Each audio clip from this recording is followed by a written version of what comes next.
packing it again with the back plates. The washers to keep the basket to the wall. Same on that side on every basket. We put 6 on every basket to keep it on the wall. And then the guys are packing the rocks.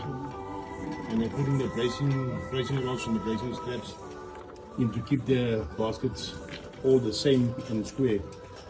The guys are very busy packing here. So we're doing the first row at the bottom. And then this afternoon we'll start the second row.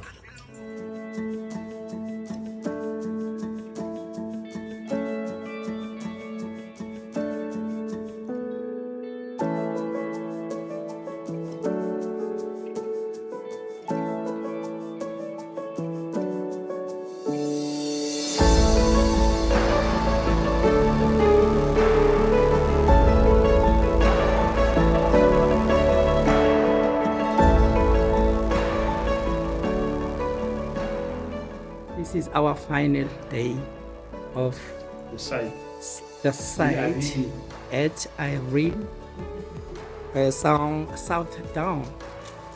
This is the perfect job done by 7 guys, Team Gabion. We are washing the wall now. It's straight. We can use any instrument of getting your straight line. It is 100% straight. This is Donald, is washing the floor, and the Gabion itself.